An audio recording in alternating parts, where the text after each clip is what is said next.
தமிழ்நாடு தவ்ஹீத் ஜமாஅத் குனியமுத்தூர் கிளை சார்பாக நடைபெற்ற மெகா ஆதார் அட்டை முகாமில் 500க்கும் மேற்பட்டோர் கலந்து கொண்டு பயனடைந்தனர். தமிழ்நாடு தவ்ஹீத் ஜமாஅத் குனியமுத்தூர் கிளை சார்பாக இரத்த தான முகாம், இலவச மருத்துவ பரிசோதனை முகாம் உள்ளிட்ட பல்வேறு மக்கள் நலம் சார்ந்த பணிகள் நடைபெற்று வருகின்றது. இந்நிலையில் இதன் ஒரு பகுதியாக இந்தியா அஞ்சல் துறையுடன் இணைந்து தமிழ்நாடு தவ்ஹீத் ஜமாஅத் குனியமுத்தூர் கிளை மெகா ஆதார் அடையாள அட்டை முகாம் சாய்நகர் பகுதியில் உள்ள மஸ்ஜிதுன் நூர் பள்ளி வளாகத்தில் நடைபெற்றது. குனியமுத்தூர் கிளை தலைவர் இஸ்மாயில் தலைமையில் நடைபெற்ற இந்த முகாம் துவக்க விழாவில் சிறப்பு அழைப்பாளராக கோவை மாநகர மாவட்ட தலைவர் TA அப்பாஸ் மற்றும் மாவட்ட நிர்வாகிகள் கலந்து கொண்டு துவங்கி வைத்தனர். இம்முகாமில் ஆதார் அடையாள அட்டைதாரரின் பெயர், முகவரி, தொலைபேசி எண், புகைப்படம் மற்றும் விரல் ரேகை திருத்தங்களும் புதிய ஆதார் அட்டை விண்ணப்பங்களும் பூர்த்தி செய்யப்பட்டது. 3 நாட்கள் திட்டமிடப்பட்டு பொதுமக்களின் வேண்டுகோளுக்கிணங்க 4 நாட்கள் நடைபெற்ற இந்த முகாமில் 500க்கும் மேற்பட்ட பொதுமக்கள் கலந்து கொண்டு பயனடைந்தனர். முகாமிற்கான ஒருங்கிணைப்புகளை குனியமுத்தூர் கிளை நிர்வாகிகள் இஸ்மாயில், அப்துல் நாசர், யூசுப் கான், மன்சூர் அலி ஆகியோர் செய்திருந்தனர்.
அஸ்ஸலாமு அலைக்கும் வரஹ்மத்துல்லாஹி வபரகாத்துஹு.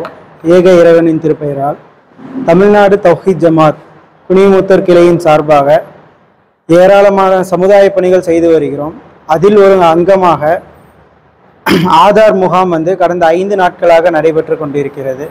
அதில் ஏராளமான மக்கள், சுமார் 500க்கும் மேற்பட்ட மக்கள் பங்கு பெற்று பயனடைந்தார்கள். அதில் பார்த்தீங்கன்னா ஆதாரில் பயோமெட்ரிக் அப்டேட்டு, அட்ரஸ் சேஞ்சிங்கு, இந்த மாதிரி இன்ன பிற விஷயங்கள்லாம் அது ஆதார் முகாமில் பண்ணிகிட்டு இருக்கோம். அஸ்ஸலாமு அலைக்கும் சொல்லிக்கலாமா? கண்டுபிடிக்கலாம். இதில் சமுதாய பணிகள்னு பார்த்தீங்கன்னா நம்ம இரத்த தான முகாம், அதுக்கப்புறம் ஆம்புலன்ஸ் சேவை, மற்றும் மருத்துவ முகாம், மருத்துவ சேவைகள், இந்த மாதிரி சமுதாய பணிகள் நிறையா பண்ணிகிட்டு இருக்கோம். இனி வரக்கூடிய காலங்கள்லையும் சமுதாய பணி இந்த மாதிரி Aadhaar camp, voter ID, ration card உட்பட்ட அனைத்து கேம்புகளும் நம்ம பண்ணலான்னு இருக்கோம் இன்ஷா அல்லாஹ். முன்னால் ஆரம்பிக்கப்பட்ட முகாம் 17ஆம் தேதி நம்ம தொடங்கணும். 17ஆம் தேதி தொடங்கி இங்கே உள்ள மக்களுக்கு மட்டும் ஒரு 3 நாள் நடத்தலாம் என்று திட்டமிட்டு இருந்தோம். அதுக்கப்புறம் மக்களுடைய கூட்டங்கள் இப்போ வெளியே ஊர்ல இருந்துலாம் வராங்க, பக்கத்தில் கரும்பு கடை, அதுக்கப்புறம் உக்கடம், அதை தாண்டி இருக்கக்கூடிய இடங்கள்ல இருந்தெல்லாம் வராங்க. அதனால் அவங்களுக்காக இனி ஒரு 3 நாட்கள் அதிகமாக எக்ஸ்டெண்ட் பண்ணலான்னு சொல்லி இப்போ சனிக்கிழமை வரைக்கும் நம்ம இந்த முகாமை நடத்திட்டு இருக்கோம். அதில் பார்த்தீங்க அப்படின்னா கிட்டத்தட்ட ஒரு 500க்கும் மேற்பட்ட நபர்கள் பங்கு பெற்று இப்போ வரைக்கும் பயனடைஞ்சிட்டு இருக்காங்க.